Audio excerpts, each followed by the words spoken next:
But here's an interesting thing. I was reading something from some Scottish tabloid this morning, and I don't know if they're trying to twist it. Eguavoen was asked a question.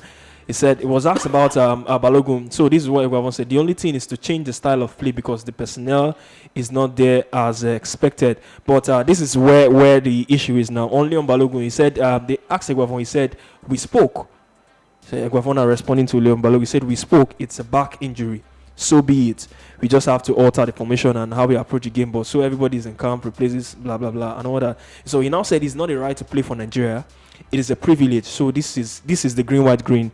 You are given an opportunity, and I think you should take it. It's not a right to play for Nigeria. It's a privilege. Now, there were news that, I was listening to Colin Udo, his Twitter space with General. He mentioned that General was saying some players told him they were not going to play for the national team and all that. Some players told him that they were not going to play for the national team. And now with some press in Rangers, they are saying this is like more like a subtle jab to Leon Balogun from Eguavoen. It's not a right to play for the national team. It's a privilege. Now, and there were reports that he resumed training, albeit light training. So he might just be fit for the AFCON. This is not us confirming anything, but we are just trying to see some loopholes in this report and all that. I'm not going to fault the statement of Eguavoen because fact, you don't argue against fact. It is a privilege to play for the national team. It is not a right. Whoever now takes it, say this is the cap fits me or he's talking about me. The question you should ask yourself is, have you been taking the privilege for granted? That's the question. But Leon Balogun, let me tell you, you will say that I'm not a fan of Leon Balogun, but Leon Balogun is a fine gentleman. He's a perfect gentleman. He's somebody who understands this territory. And I don't think that Leon Balogun will just wake up and decide to feign injury not to play for Nigeria. Let's not forget that his career have also been blighted with injuries here and there. So there are things you can fault a person for. I can't fault him for injury. It's like Abu Diaby or Ronaldo Dalima in his day. If he says he's injured. I won't fault him for that. But that statement could also be a continuum and a general statement to end up to play for Nigeria is a privilege. To play for any national team is a privilege. It's not a right. It's not okay there. And that's also one of the things that Ganatrona created in the team in his last 3 years. The team no longer had competition. In the same group, I always say that one of the problems I had with Arsene Wenger and maybe lately with Unai Emery was the fact that the team didn't have competition. Everybody just felt like they can always play. And once you make a football team like that, players don't improve anymore. You need to feel like my place is threatened. And you can use anybody to put competition in your team. Gabriel Martinelli, Emily Rosemead, anybody to put competition. You see now that Pepe is not playing regularly, gets a chance to create three goals. That's how you do a team. So it's a privilege, not a right. There's nothing wrong with the statement. The statement is not to Balogun or to anybody. It's the general statement by the coach. Because I've seen it in like 3 tabloids from in Scotland that it's good that our coach dig to Balogun and all that.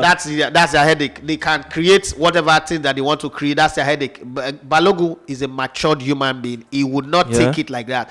Balogun is a very smart guy. He would not. He will read between the lines. The British press are not the holy grail of media that we should say, what they do is the best thing. So let's also put it the right way. The Brazilian coach, I remember when he was having issues with Romario, he said the same thing. Carlos Alberto Pereira, he said that playing for Brazil is an honor, is a privilege that is greater than any other privilege. It's not something that anybody should see as their right. This is Romario that the president of Brazil at the time was begging to come play for Brazil. This is Romario that they needed to score 2 goals to qualify over Uruguay. Romario did not train with the team. He came on match day with helicopter, landed and wore a jersey and scored the 2 goals and left. So these things happen. Coaches have the right to say, we shouldn't be gagging. This is again another gag. If Sir Alex Ferguson says that, we would not say anything. If Fabio Capello says that, we will not say anything. If Jose Mourinho says that or Pep Guardiola says that, it's okay. But the little African coach who should not be talking, who should be gagged, who should be tied down, we take a knee. Black Lives Matter. But the black nation wants to play their Nations Cup. The white people are not letting their players go, but Black Lives Matter. But we're taking a knee. We're fighting racism. This is all their own way. Leon Balogun will not fall into that trick and let the politics of media set him against his national team. No, I don't think Leon Balogun is that stupid. Leon Balogun is a smart kid. He knows how the media work. Today they are for you, tomorrow they are against you. So he understands all of that. They are doing all these things to push their own team. It works well for them. But I don't think that Leon Balogun, you can accuse him of many things. He's slow. Sometimes he lost concentration. But I cannot question Leon Balogun's patriotism to Nigeria. Leon Balogun's love to play for Nigeria, I can't question it. There are things you can question. There are things you can say, oh, maybe his game has not improved. But man, he played for a team that went an entire season unbeaten. Whether you like it or not, call it the Scottish League, call it whatever you want to call it. But he played in that defense that went entire season unbeaten. So credit to him. I'm not going to think that guy doesn't want to play in the Nations Cup. Yes, gonna throw on that part. Most players told me that they are not going to come for the Nations Cup if Ganatroy is fired. People say things when they are angry. And everyone who said that to me, I said one word to them. Ganatroy being fired is your fault. You all are responsible. So if you're going to take side with him, F off. But you guys were indisciplined. You guys were not coordinated. This is not newspaper report. I was in the same hotel with you guys for 1 week. And what I saw was disgusting.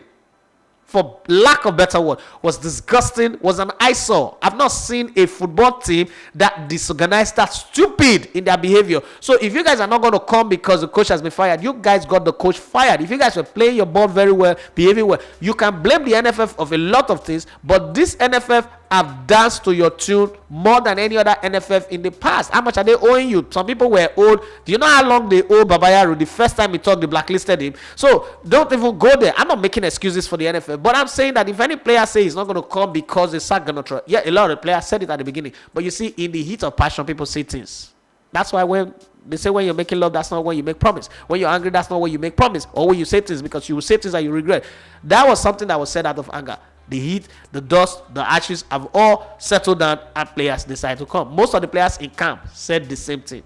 So we can't hold that against Leon Balogun. No, I don't agree to that. Yes, they said it. They said it to different people, not just me, not just Ganatroy. It was anger. It was because the man qualified. There was no basis for him to get sacked. But then Nigerians said they did like Nigerians were looking for a pattern. We did that before with Philippe Trezeguet. We'll do that again with Ganatroy. No problem. But that's not something that we should hold. But did they say it? Yes, they did. You are listening to Elegbete TV Radio.